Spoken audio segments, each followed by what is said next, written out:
슬기로운 여름방학 생활을 위해서 5, 6학년 아이들은 어떻게 보내야 할까요? 구체적인 내용이 궁금하신 분들은 이 영상을 끝까지 봐주세요.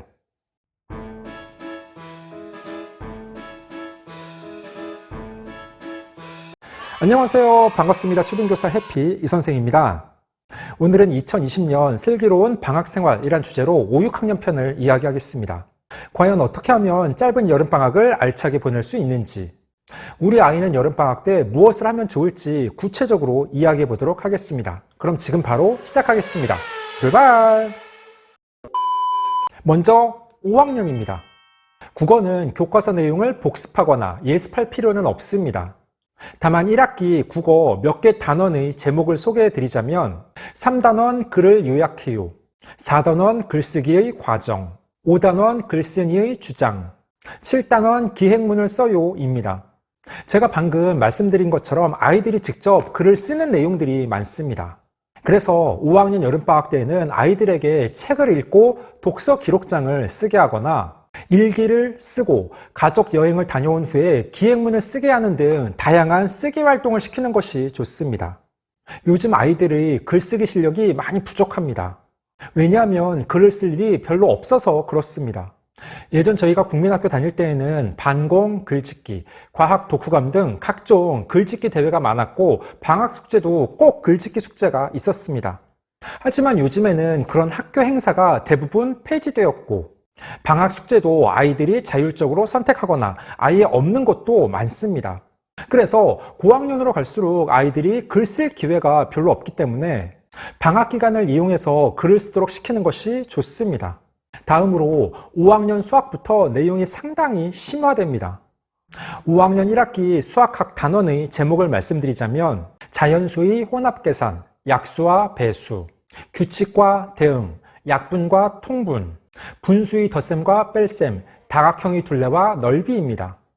5학년 수학을 못하는 아이들은 분명 4학년이나 3학년 수학 내용에서 학습 결손이 있는 것입니다.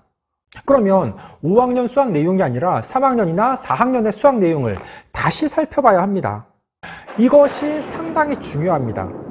여름방학을 이용해서 우리 아이의 수학 실력을 확인해 보시고 부족할 경우에는 3, 4학년 내용으로 보충학습, 잘하는 아이의 경우에는 심화 문제집을 풀도록 시킵니다. 중요한 건 지나친 선행보다 철저한 복습입니다. 그리고 심화된 문제까지 풀 수 있는지 확인하시는 겁니다. 다음으로 5학년 여름방학 때에는 사회 공부도 해야 합니다. 바로 한국사입니다. 5학년 2학기 사회 시간에는 한국사만 배웁니다. 1단원 옛사람이 삶과 문화, 2단원 사회의 새로운 변화와 오늘날의 우리입니다. 만약 아이들이 한국사 내용을 전혀 모르다가 사회 시간에 처음으로 고조선, 삼국시대, 고려시대, 조선시대 등의 낯선 내용을 접하면 봐야 할 내용들이 많기 때문에 상당히 어려워하고 힘들어합니다. 그래서 사회 2학기를 여름방학 때 미리 선행하라는 말이 아니라 아이들이 읽기에 쉬운 한국사 책을 읽도록 해서 자연스럽게 2학기 사회 시간을 대비하시라는 겁니다. 제가 추천해드리고 싶은 책 2권, 용선생의 시끌벅적 한국사 또는 큰 별쌤 최태성의 초등별별 한국사입니다. 이 책 외에 만화로 된 한국사 책들도 많은데 가급적이면 만화로 된 책은 보지 않도록 하는 것이 좋겠습니다. 그리고 5학년 여름방학 때는 학생 건강 체력평가 제도, 일명 팝스를 대비하는 것도 필요합니다. 팝스는 Physical Activity Promotion System의 약자입니다. 초등 5학년과 6학년 한 번씩 실시하는데 보통 1학기 때 하는 경우가 대부분입니다. 그런데 올해는 코로나19로 인해서 1학기 때 실시하지 못하고 2학기 때로 미뤄놓은 학교들이 많습니다. 5학년 아이들은 팝스를 처음 해보니까 만약 우리 아이가 1학기 때 실시하지 않았다면 그 대비로 여름방학 때 집 주변에서 오래 달리기, 제자리 멀리 뛰기 등을 가볍게 실시해보는 것도 필요합니다. 너무 더우니까 무리하지 않는 범위에서 줄넘기 등으로 체력을 키우는 것도 좋습니다. 5학년도 독서는 중요한데 평소 본인이 안 보던 종류의 책, 새로운 장르의 책에 도전하도록 격려해 주시기 바랍니다. 책의 단계를 높여서 글밥이 많은 책을 긴 호흡으로 읽을 수 있도록 해주시는 것도 괜찮습니다. 이제 6학년입니다. 제가 그동안 다른 학년들은 여름방학 때 교과 공부는 수학을 가장 강조했고 독서를 모든 학년에서 이야기했습니다. 그런데 6학년은 초등학교에서 가장 고학년이고 바로 내년이면 중학교에 진학해야 합니다. 그래서 6학년 여름방학 때는 수학도 물론 중요하지만 다른 과목들도 1학기 내용을 정확하게 알고 있는지 확인하고 복습하도록 해야 합니다. 국어는 교과서와 국어 활동의 제시문을 읽어보면 됩니다. 그리고 고학년 때는 발표를 많이 시키는데 늘 하던 아이들만 합니다. 그래서 집에서 책을 소리내서 읽거나 발표 연습을 할 수 있는 기회를 부여하면 좋습니다. 사회는 1학기 때 우리나라의 정치와 경제 발전에 대해서 배웠습니다. 제법 어려운 개념들이 많이 나오며 암기해야 할 내용들도 많고 어렵습니다. 가장 좋은 교재는 교과서니까 1학기 교과서를 보면서 다시 한번 복습할 수 있도록 해야 합니다. 왜냐하면 당장 중학교에 진학하면 1학년 때 우리나라의 정치와 경제를 심화해서 또 배웁니다. 과학도 마찬가지입니다. 1학기 때 배우는 지구와 달의 운동, 여러 가지 기체, 빛과 렌즈는 암기할 내용이 많고 3, 4학년 때의 과학과는 차원이 다르게 어렵습니다.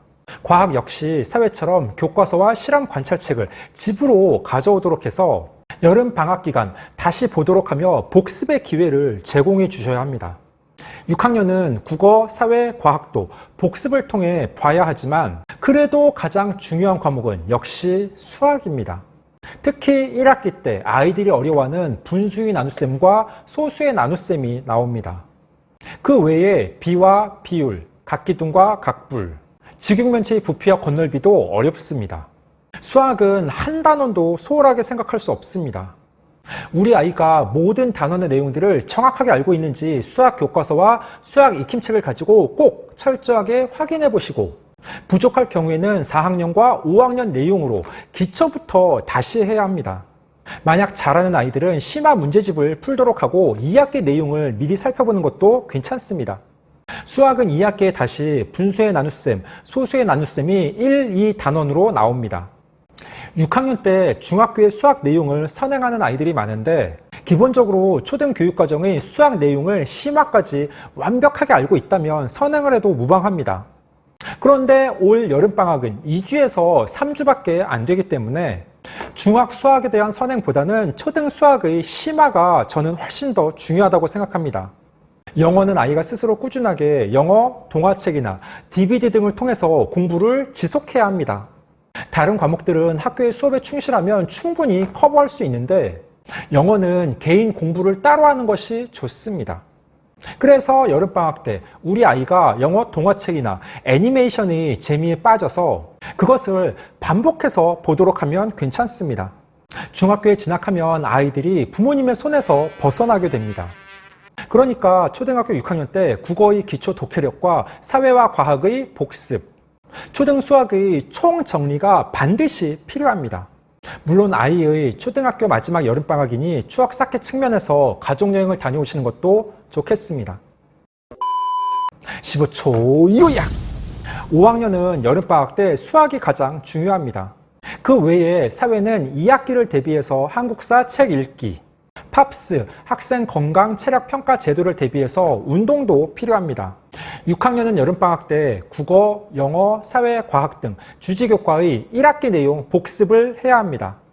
당장 내년 중학교에 가면 1학년 때 그 내용들이 심화돼서 다시 나오기 때문입니다. 그리고 수학은 초등 수학에 대한 총정리를 해야 합니다. 6학년 여름방학 때 복습을 하지 않으면 당장 6학년 겨울방학 때에는 중학교 과정을 공부해야 되기 때문에 시간이 절대적으로 부족합니다. 그리고 만약 기초가 튼튼하지 않은 채로 중학기 내용을 공부하면 그것은 모래성 위에 집을 짓는 것과 같습니다. 약 2, 3주간의 짧은 방학이지만 최대한 계획적으로 알차게 보내시길 바라며 늘 건강하고 행복 가득하시길 진심으로 기원합니다. 이상 초등교사 해피 이선생이었습니다. 안녕.